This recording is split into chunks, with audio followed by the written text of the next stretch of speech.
yaiku Prabu Rama lan Rahwana. Nanging Rahwana ora bisa ngangkat panah kasebut lan Rama bisa ngangkat panah kasebut. Akhirnya Rama menangke sayembara kasebut lan ngetuke Sita dadi bojone. Nanging Rahwana ora seneng. Amarga Rama bisa dadi bojone Sita. Ing nalika Sarpakenaka menehi kabar ing Rahwana, yen ana wong wadon ayu. Rahwananipun langsung goleki wong wadon mau.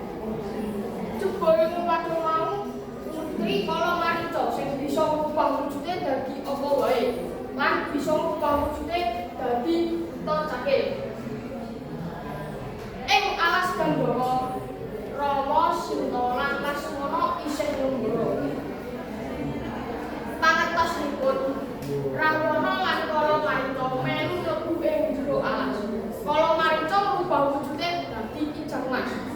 Gawe narik perhatiane Sita lan nggondhoni Sita. Sita ndeloki Kijang Mas kasebut lan ngongkon Rama nyekelke Kijang Mas kasebut. Kakang Mas Rama, aku pengen cekelke Kijang Mas kae. Apa wae karepanmu bakal tak turuti. Nanging Kijang Mas mlebu mlayu ing jero alas. Sinta langsung ngongkon Rama koyak Kijang Mas. Laksmana tetep karo Sinta. Ketiplik.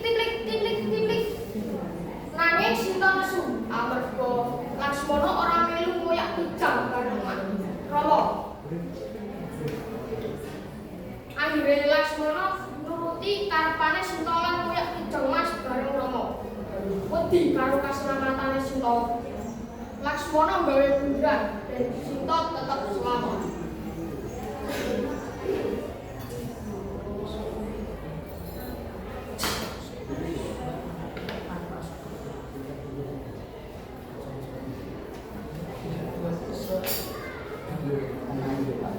Sakwise Rahwana teka, Rahwana njajal nyedhaki Sita lan njajal nembus bunderan mau.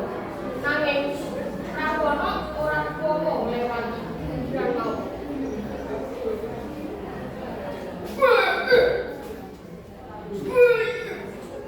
Waduh, iki ana arek-arek apa to? Kok aku ora iso nyedhaki Dewi Sinta? Akhire Rahwana ngubah wujude dadi Brahmana tuwa. Gawe narik perhatiane Sinta lan njaluk sedekah.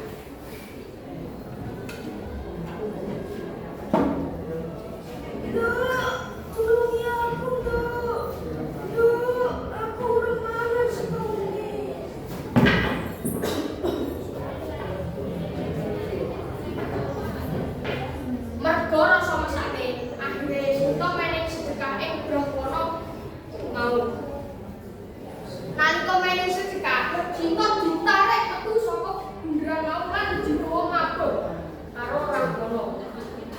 Lan kedadean perang antarane Manuk Jatayu lan Rahwana.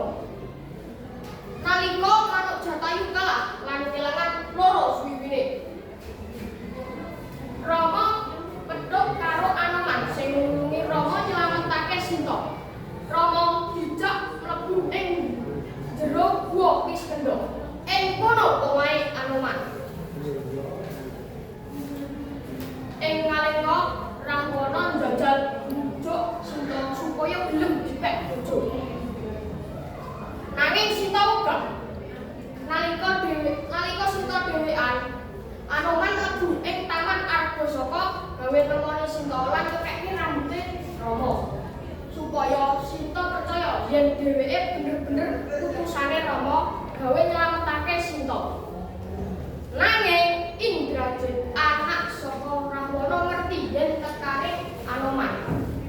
Dheweke ngusahane nyekel Anoman lan ngekeki ing ngarepe Rahwana. Rahwana mutuske gawe bakar Anoman. Kumbhakana sedulure Rahwana ngamanke Anoman sing ameh dibakar Rahwana.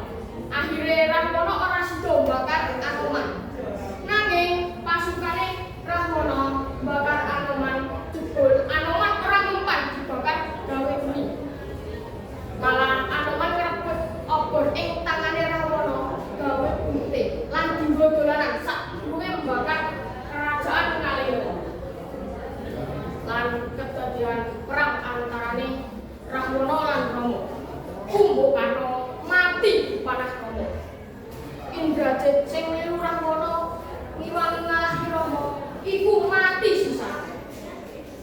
Akhire cidot perang antarane Rahwana lan Rama. Tak pateni kowe Rahwana. Aku ora wedi karo kowe, Rama Wijaya. Akhire Rahwana mati dipanah Rama. Sakwise menang ngalahke Rahwana, Rama pedhok meneh karo Sinta. Nanging Rama ora percaya karo kasuciyane Sinta. Sakwise diculik Rama nganti suwi. Aku ora percaya karo kasucianmu Dewi Sinta. Yen kakak Mas ora percaya karo kasucianmu, aku bakal bakar awakmu dhewe karo rusakke pengucapanku kakak Mas Rama. Akhire Sinta bakar awake dhewe. Nalika bakar awake dhewe, jebul geni ora mempan bakar awake Sinta. Iku mbuktekke yen Sinta isih suci. Lan Rama nrimo Sinta meneh.